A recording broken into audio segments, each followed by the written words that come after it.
Hi everyone, how are you all doing. आज का video बहुत इंटरेस्टिंग होने वाला है, बहुत ज़्यादा एजुकेशनल होने वाला है। It is about how to prepare and attempt tier 2। अब टायर 1 जब हो गया है तो अब आपको टायर 2 की तैयारी शुरू करनी है, क्योंकि टायर 2 सबसे ज़्यादा मार्क्स कंप्राइज करते हैं। 400 मार्क्स का होता है, जिसमें से 200 मार्क्स मैथ्स के होते हैं, 200 मार्क्स इंग्लिश के। तो इसमें स्कोर करना बहुत बहुत ज़्यादा ज़रूरी है अगर आपको एक अच्छी पोजीशन चाहिए। सिर्फ एक 0.5 मार्क्स का गैप आपको आपकी ड्रीम जॉब के पास और उससे दूर लेके जा सकता है। So it is very important कि आप टायर 2 पे बहुत बहुत ज़्यादा फोकस करो। हम लोग बात करेंगे कि मैथ्स को कैसे प्रिपेयर करना है, और सेकेंड पार्ट होगा कैसे पेपर को अटेम्प्ट करना है। इन दोनों के बीच का एक और पार्ट भी होता है जिसको बोलते हैं मॉक टेस्ट। तो उसके बारे में बात करेंगे कि किस तरह से उसे प्रिपेयर करना है और आपको कौन सी गलतियां स्टार्टिंग से ही नहीं करनी। Before I start, let me introduce myself. My name is Aastha Sharma and I have been selected as an ASU in CSS through SSC CGL 2018. I have scored 175 plus marks in Maths Tier 2 and in English I scored 187 plus. तो जिस हिसाब से मैंने prepare किया, जिस हिसाब से मैंने एग्जाम अटेम्प्ट किया, वो सब कुछ मैंने अपनी नोटबुक में मेंशन किया है। आप लोगों के लिए नोट्स बना के रखे हैं। हम लोग उन नोट्स को एक के बाद एक डिस्कस करेंगे। आपको वो नोटबुक दिखा देती हूँ जिसके बारे में बात कर रही हूँ। इसमें मैंने सब मेंशन किया है, कितने मार्क्स का क्या आता है और आपको क्या प्रिपेयर करते हुए किन चीज़ों का ध्यान रखना चाहिए, पेपर को अटेम्प्ट करते हुए किन क्वेश्चंस पे ज़्यादा फोकस करना चाहिए और किन पे कम। So let's get started. तो सबसे पहले बात करते हैं कौन से चैप्टर सबसे ज़्यादा इंपॉर्टेंट है पेपर पर्सपेक्टिव से और कौन से थोड़े कम। चैप्टर वाइज बात करें अगर कि हर चैप्टर से कितने क्वेश्चंस आते हैं, तो सबसे पहले ज्योमेट्री की बात करते हैं, बिकॉज सबसे ज़्यादा स्कोरिंग यही है। 14 क्वेश्चंस आते हैं ज्योमेट्री से, यानी कि टोटल 28 मार्क्स का एग्जाम 200 में से तो ज्योमेट्री का ही है। अगर आप अच्छे से प्रिपेयर करें तो आप 10 क्वेश्चन तो बड़े प्यार से ठीक करके आ ही सकते हो ज्योमेट्री के।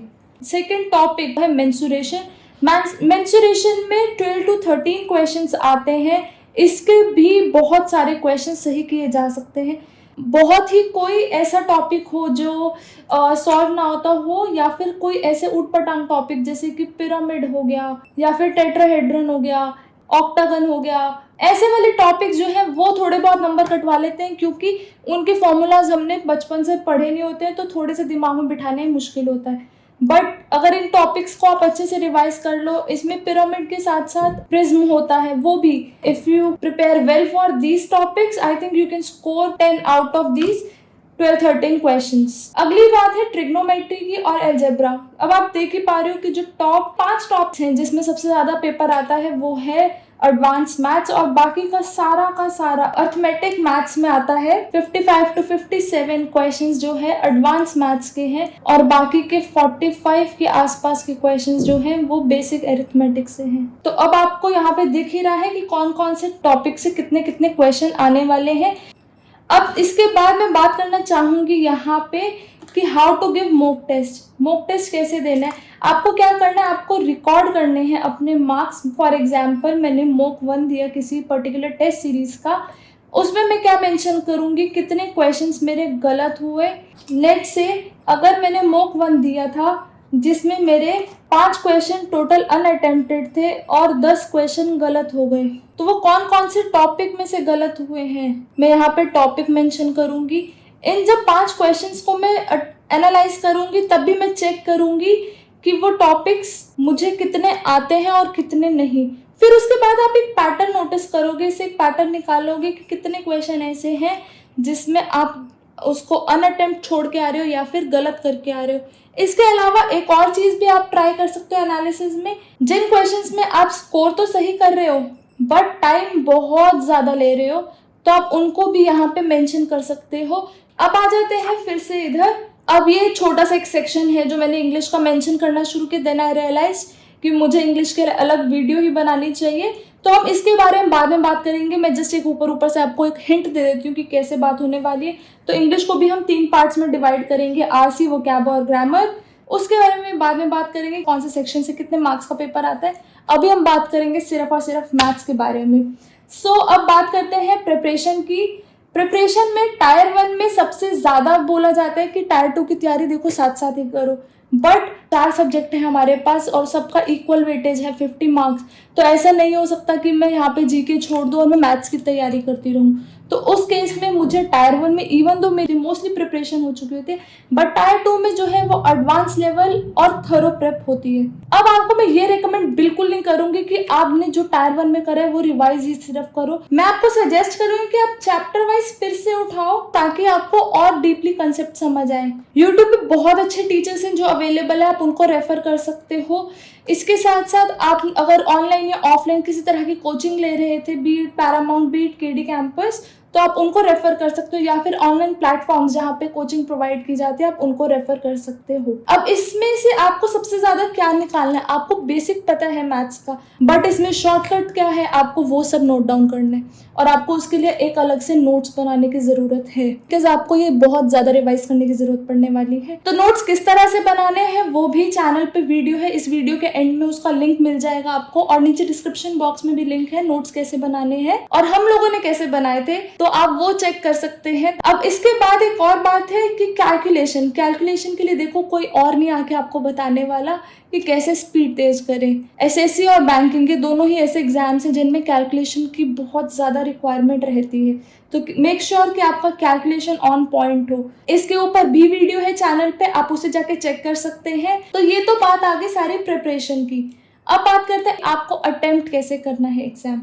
तो सबसे पहला पॉइंट है no ego fights with question, यानी कि अगर कोई क्वेश्चन नहीं निकल रहा है तो उसको जाने दो, वो सिर्फ 2 मार्क्स का है। ऐसा बहुत बार हो जाता है कि अगर मान लो मैं एक क्वेश्चन है बिल्कुल मुझे लग रहा है कि वो वर्ज पे है सॉल्व होने की, मैं उसको ऑलरेडी 1-1.5 मिनट दे चुकी हूँ, मैं इस लालच में आगे उसको कंटिन्यू करती हूँ because already I have spent 1.5 minute on this, but उसकी जरूरत नहीं है। अगर वो सॉल्व अभी तक नहीं हुआ है तो we can let it go. Best तरीका क्या है इसका, आप ऐसा कर सकते हो कि जिस शीट पे आप वो क्वेश्चन कर रहे थे उसको वहीं छोड़ दो और आप नई शीट से अपना अगला क्वेश्चन को स्टार्ट करो। Second is trust your instinct on skipping. अब देखो हर कोई बोलता है कि स्किप करो क्वेश्चन, जब आप बहुत सारे क्वेश्चन प्रैक्टिस कर लोगे आपको आइडिया लग जाएगा which question is skippable and which is not. आपको आधा क्वेश्चन पढ़ के ही आइडिया लग जाता है कि क्या इस क्वेश्चन को अभी के लिए कंटिन्यू करना चाहिए या आगे के लिए skip. Third point is focus on what is asked instead of getting messed up in language.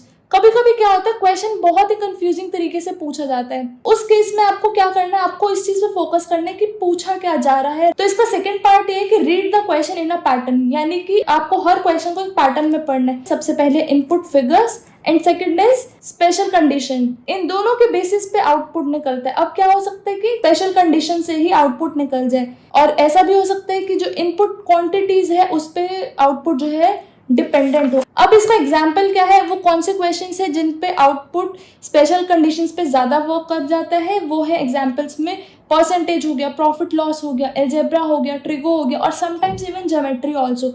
In cases में आपको क्वेश्चन देखना जरूरी है कि आउटपुट जो है किस बेसिस पे आ रहा है। Now fourth point is it's important to know your strong topics. आपको अपने स्ट्रॉन्ग टॉपिक पता होने जरूरी हैं। आपको प्रैक्टिस करते हुए देखना है कि आपके कितने क्वेश्चन गलत हुए हैं, जहाँ पे हमने मेंशन किया था ना रिकॉर्ड में कि कितने अनअटेम्प्टेड हैं, कितने रॉन्ग हैं। आपको ये भी देखना है कि ऐसे कौन से टॉपिक्स हैं जिसमें आप हमेशा अच्छा स्कोर कर रहे हो। फॉर एग्जाम्पल मैं बोलती हूँ मेरा टाइम एंड वर्क बहुत अच्छे, 4 में से 4 क्वेश्चन मैं हर बार ठीक कर रही हूँ। I have to make sure कि वो 4 में से 4 क्वेश्चन मैं हर बार ठीक करूँ ताकि पेपर में एटलीस्ट मैं इसमें तो फुल स्कोर करके आऊँ। इसी तरह से ऐसे 3-4 टॉपिक्स और स्पेशली एडवांस मैथ से आपको ढूंढने पड़ेंगे कि आप कौन से टॉपिक्स में कम गलतियां करते हो, क्योंकि एग्जाम में जितना कम टाइम आप किसी क्वेश्चन को दोगे उतने ज्यादा चांसेस है आपके मार्क्स इंप्रूव होने के। Now fifth point is divide your time in this proportion. अब ये प्रोपोर्शन क्या है, ये प्रोपोर्शन है कि आपको पेपर को किस टाइम के हिसाब से डिवाइड करना है। ये सब मिनट्स में है। 50 मिनट्स में आपको सबसे पहले तो एक रीडिंग देनी है पेपर की, अब उसके बाद सेकेंड रीडिंग। ऐसे क्वेश्चंस होने वाले हैं जो आपको लग रहा है कि सॉल्व तो हो जाएंगे बट मुझे थोड़ा सा टाइम और चाहिए, जो कि 1 मिनट से ज्यादा ले रही हूँ, तो वो सेकेंड रीडिंग में आएंगे जो कि 30 मिनट्स में कवर किया जाएगा। उसके बाद थर्ड रीडिंग। वो थर्ड रीडिंग कौन सी है, थर्ड रीडिंग वो वाली है वो क्वेश्चंस जो उससे भी ज्यादा टाइम ले रहे थे। 1.5 मिनट जब मैंने क्वेश्चन पे दे दिया फिर भी मेरा क्वेश्चन नहीं निकल रहा है, तो मैं उसे 1.5 मिनट वाली कैटेगरी या फिर 2 मिनट वाली कैटेगरी में डालूंगी, जो कि 20 मिनट मुझे कवर करना है। अब जो आखिर के 15 मिनट है ये वो क्वेश्चन है जो तब भी नहीं निकल रहे हैं, यानी कि जो एकदम लॉस्ट कॉज हैं, ये वो वाले क्वेश्चन हैं। इनमें से कुछ अगर 2-3 भी निकल जाते हैं तो भी आपके बेनिफिट में है, क्योंकि उससे पहले हम ऑलमोस्ट अपना जो हमें आता है पेपर वो हम कर चुके हैं। आखिरी के 5 मिनट मैंने यहाँ पे क्यों अलग से स्पेयर किए हैं, क्योंकि कभी कभी ऐसा हो जाता है कुछ क्वेश्चंस में मुझे डाउट है, तो मुझे बहुत ज़रूरी है उन क्वेश्चंस को रिविजिट करना। तो ये हो गया 5th पॉइंट कि आपको किस तरह से अपने टाइम को डिवाइड करना है, वो मेंशन कर दिया गया है। 6th पॉइंट है कैलकुलेशंस। अब आपको जो ऊपर बात की थी कैलकुलेशन के लिए अलग से वीडियो है, आप उससे देखना।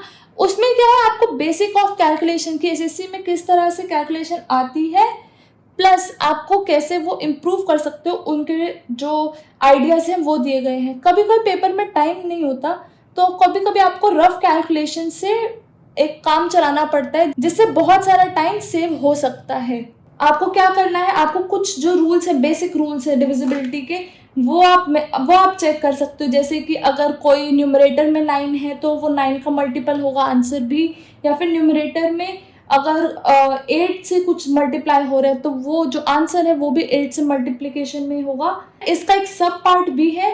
आपको हर बार पूरा क्वेश्चन सॉल्व करने की जरूरत नहीं है, आप एक रफ एस्टिमेट से भी क्वेश्चन को सॉल्व कर सकते हो। एंड में एक प्रिपरेशन टिप और देना चाहूंगी, invest your time in revising those formulas, those percentages to fraction to percentages, या फिर कोई भी टिप्स एंड ट्रिक्स जो आप याद करते आए हो, जो बेसिक कैलकुलेशन है उनके ऊपर टाइम जरूर इन्वेस्ट कीजिए, बिकॉज यू डोंट नो कि कितना ज़्यादा टाइम सेव कर सकती हैं। अगर मान लेते हैं पेपर में मुझे अचानक से 83 1/3% को फ्रैक्शन में कन्वर्ट करना होगा, तो मेरे पास एक ऑप्शन तो ये कि मैं बैठ के उसको पूरा निकालो, and if I know it by heart, I know it is converted to 5/6.